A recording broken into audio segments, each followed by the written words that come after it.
জয় গুরু। বন্দে পুরুষোত্তমম। আলোচনা প্রসঙ্গে দ্বিতীয় খণ্ড, পর্ব 14। স্থির থাকো তুমি জাগি, প্রদীপের মতো আলো সত্যে আগি। এ নিশীথ মাঝে তুমি ঘুমাইলে, ফিরিয়া যাইবে তারা।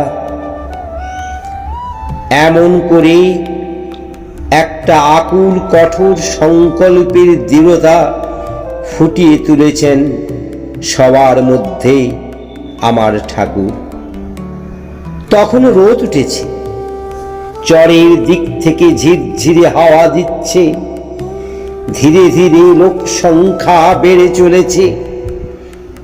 এই আসরের একটা মাদকতা আছে একটা মৌতাক, নেশার মতো পেয়ে বসে। একটুক্ষণ বসলে আর উঠতে ইচ্ছা করে না। একদিন আসলে রোজ আসতে ইচ্ছা করে, না আসলে ভালো লাগে না, মন খুঁতখুত করে। তাই ছোট বড়, নারী পুরুষ অনেকেই আসছেন আর প্রণাম করে বসে যাচ্ছেন। কেউ বা দাঁড়িয়ে দাঁড়িয়ে পুলক বিভর প্রাণে উদ্গ্রীব হয়ে তাকে দেখছেন দেবদেহের সুঠাম সৌন্দর্য, আর শুনছেন তার অমিয় মধুর বাণী। দেখছেন, শুনছেন, আর তাদের হৃদয়ে আনন্দে আকুল হয়ে উঠেছে। একটা অতৃপ্ত তৃপণ তৃষা লেগে আছে তাদের চোখে। লোকেশ যিনি, প্রাণেশ যিনি, জীবজীবন যিনি, তিনি যখন দেহ ধারণ করেন, তিনি এমনই করেই প্রতিনিয়ত প্রতিটি প্রাণে সুখ বিতরণ করেন। নগেনদা এই সময় একটু খক খক করে কাশছেন। ঠাকুর বললেন, কাশি হয়েছে, ওষুধ খান না? নগেনদা বললেন, খাইছি, কমছে না।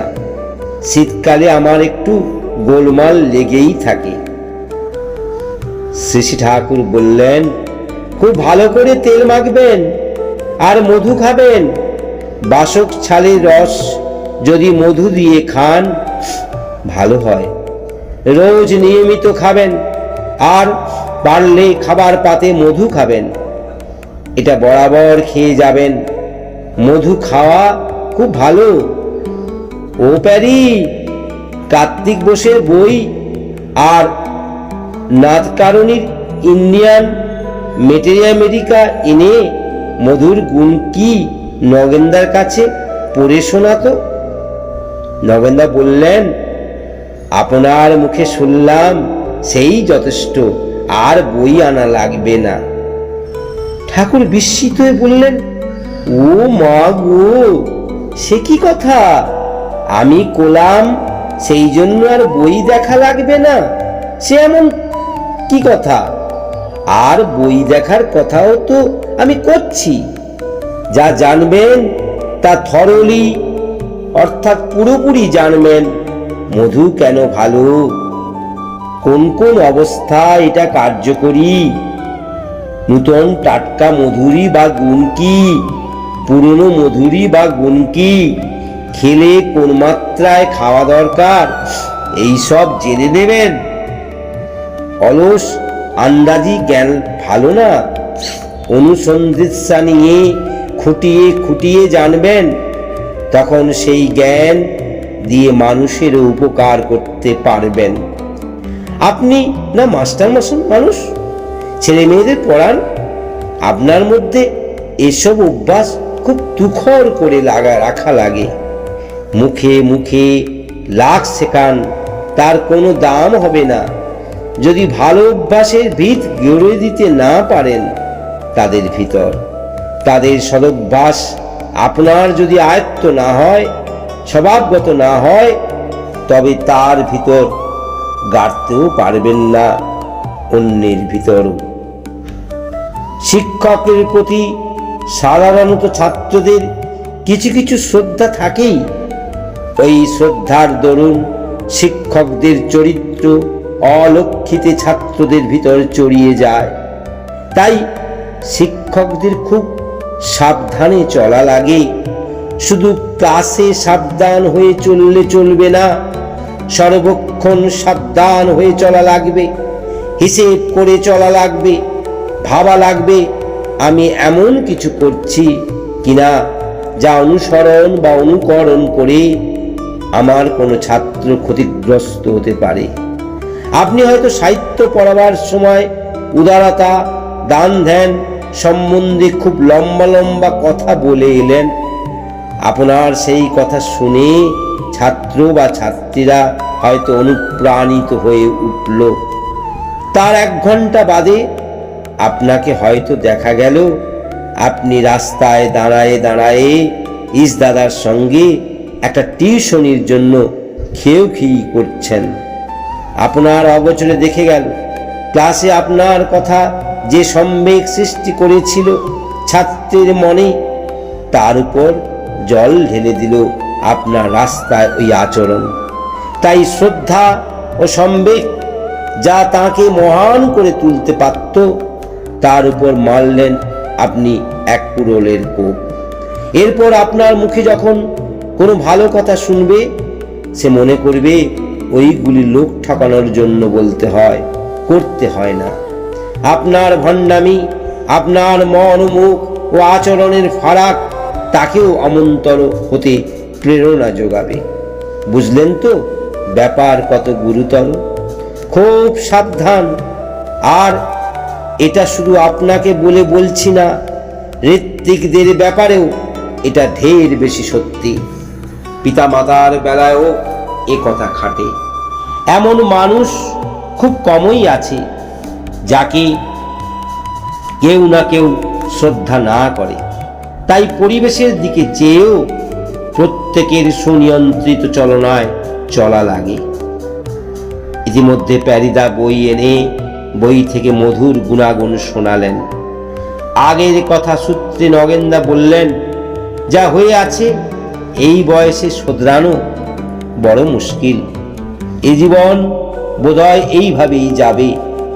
আর তো এরকম পাড়ি দিয়ে আসলাম। ঠাকুর তখন দৃপ্ত ভঙ্গিতে বলতে লাগলেন, এক ঝাঁকিতে মোর ফিরিয়ে অভ্যাস ব্যবহার প্রত্যয়ের। কি তো কেষ্টদা? কেষ্টদা বললেন, আদর্শতে অবাধ চলে বর্ধনে হও অরেল ঢের। ঠাকুর বললেন, ওই কথা। 1 লহমায় ফল দিতে পারেন, বদলেও দিতে পারেন আপনি। উল্লসিত ভঙ্গিতে বললেন, ঝেড়ে দাঁড়ালে আপনাকে রোখে কে? রমণীতে নাহি সাত, রণজয় গাওরে। সারা গোষ্ঠীর নে কিছু বলিছি, অকাম যা করেছি এইবার তাকে ঝাড়ে মূলে নিকেশ করব মানে আর সে পথে হাঁটব না, যাতে আমার ইষ্টের সুখ সুবিধা বা সন্তোষ না হয়। আর জীবন পাড়ি দেবার কথা যে করছেন, জীবন পাড়ি দেওয়ার অত সোজা না। এখনো আরো কতদিন বেঁচে থাকবেন, নীরব দীর্ঘায়ু হয়ে বেঁচে বর্তে থাকেন, সেই তো আমি চাই। তবে মনে রাখবেন, আপনার জীবন এখানেই শেষ হয়ে যাবে না, জানিয়ে যাবেন। তাই নিয়ে আবার আসিতে হবে। যে রাস্তায় হাঁটবার সে রাস্তা হাঁটতেই হবে। সময় থাকতেই হেঁটে নেন। এখন সামনের পথ দেখায় দেবার লোক আছে। আপনি ইচ্ছে হলে আপনার হাত ধরে এগিয়ে নিয়ে যেতেও সে রাজি আছে। রোজ রোজ এ সুযোগ মিলবি না রে। পরম পিতার মজ্জিত সুবাতাস এসেছে, এই ফাঁকে পাল তুলে দেন। এই বলে নগেন্দার দিকে চেয়ে ফিক করে একটু হাসলেন, স্নিগ্ধ স্নিত দৃষ্টিতে বললেন, কপালে আছেন, কিন্তু আপনি খুব নগেন্দা বললেন, সব বুঝি, কিন্তু করার সম্বেগ নেই। শ্রী ঠাকুর বললেন, খোকাকে যেমন ভালোবাসেন, আমাকে যদি তেমনি আপনি আপনার খোকার মতো করে ভাবেন, তাহলেই তো হয়। পরজীবন না মানেন, খোকার জীবন তো প্রত্যক্ষ, ওর ভিতর দিয়ে বাঁচবেন। আপনার আচরণ দিয়ে ওকে, ওর পরিবেশকে যত উন্নতি করে যাবেন, খোকার ছেলে পেলের ভিতর দিয়েও আপনি তা উপভোগ করতে থাকবেন। এইবার ঠাকুর অন্য কথায় বললেন, অমর ভাইকে ডেকে বললেন, মাকে সঙ্গে করে গেস্ট হাউসে নিয়ে যা, দেখিস যেন কোনো অসুবিধা না হয়। খাওয়া থাকার যত্ন নিবি, কত পাগল আছে এখানে, কেউ যেন বিরক্ত না করে ওকে, কত ব্যথা নিয়ে এসেছে। উক্ত মা বললেন, আমি আর কোথাও যাব না বাবা, আমার খাওয়া দাওয়া লাগবে না, আপনার মুখখানা দেখে আমার প্রাণটা ঠান্ডা হয়েছে, আমি আপনার কাছে দিয়ে থাকতেই চাই। ঠাকুর বললেন, তা বেশ, তুই হাত মুখ ধুয়ে আয়, আমি কাজ কাম করে আসি, ইচ্ছে হলে এই দিকে থাকবি, আর বড় বউয়ের ওখানে প্রসাদ খাবি। মা বললেন, বড় মা প্রসাদ দিলেই খেতেই হবে, কিন্তু বাবা, আমার মুখে আর দানা তুলতে ইচ্ছা করে না। ঠাকুর বললেন, দেখ, তোকে তো বাঁচতে হবে, এই আমার জন্য, না খেলে বাঁচবি কি করে? যতদিন বেঁচে থাকবি তোর সাধ্যমতো ইষ্ট ও সুনীতি চালিয়ে দিবি সবার মধ্যে, তোর বুদ্ধি থাকবে, তোর আশেপাশের কেউ যেন তোর মতো অজ্ঞতার দরুন সন্তানের অকাল মৃত্যুতে কষ্ট না পায়। মা সম্মতি জানালেন, চোখ তার ছল ছল করে উঠল। শ্রী ঠাকুর প্রাতঃকিতাদি সমাপান্তে মাতৃমন্দিরের দক্ষিণ দিকের বারান্দায় চৌকিতে বিছানায় এসে বসেছেন। বেশ শীত পড়েছে।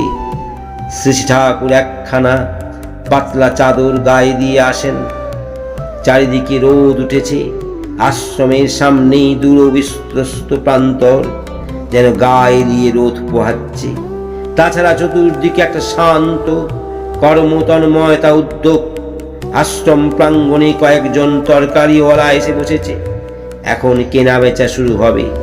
কারখানায় ইঞ্জিন চালিয়ে কাজ হচ্ছে, তার ঘট ঘট শব্দ আসছে। বাদলদার বাড়িতে কয়েকজন কামলা কাজ করছে। মাঝে মাঝে তার একজন আবার মিঠে গলায় সুন্দর গান তুলেছে। সঙ্গে সঙ্গে আছে নানা রকম গ্রাম্য পাখির কলরব। ভগীরথদা ডিসপেন্সারি খুলেছেন, ওখানে লোকের আনাগোনা আরম্ভ হয়েছে। ফিলান্থ্রপি অফিসের কর্মীরা একে একে এসে ঠাকুরকে প্রণাম করে যাচ্ছেন। প্রফুল্ল বাগচি এসে প্রণাম করতেই ঠাকুর জিজ্ঞাসা করলেন, এই টার্মে কাজকর্ম কেমন হলো? প্রফুল্লদা বললেন, কাগজপত্র সব এসে পৌঁছায়নি এবং সব রেকর্ডও করা হয়নি, তবে যতদূর জানা গেছে কাজ ভালোই হয়েছে। তাড়াতাড়ি কাম সারে ফেলে লাগেন। প্রফুল্লদা বললেন, আজ্ঞে হ্যাঁ। ঠাকুর বললেন, সব সময় লক্ষ্য রাখবি কাজ যাতে আপ টু ডেট হয়। কাজের সুবিধার জন্য যখনই যে খবর প্রয়োজন হয় তা ঠিক ঠিক দিতে পারা চাই। তোদের অফিসের কাজে যদি কোনো ঢিলেমি থাকে তাহলে সে ঢিলেমেই কাজ চালিয়ে যাবে কর্মীদের মধ্যে। যে কাজ করবি ব্রত হিসাবে করবি, সম্পূর্ণভাবে করবি। কাজের মধ্যে চাই একটা আগ্রহ, মদির নিষ্ঠা। তোমার থেকে অন্যের মধ্যে ওই নিষ্ঠা ছড়িয়ে পড়বে। আর কাজ করতে গিয়ে পয়সার কথা, অভাবের কথা ভাববি না। ইষ্টের পিতার্থে কর্ম মাতাল, অভাব বোধের বালাই যত থাকবে না অন্তরে, ততই দেখবি প্রকৃতি তোকে ভরপুর করে দেবে। জয় গুরু, বন্দে পুরুষোত্তমম।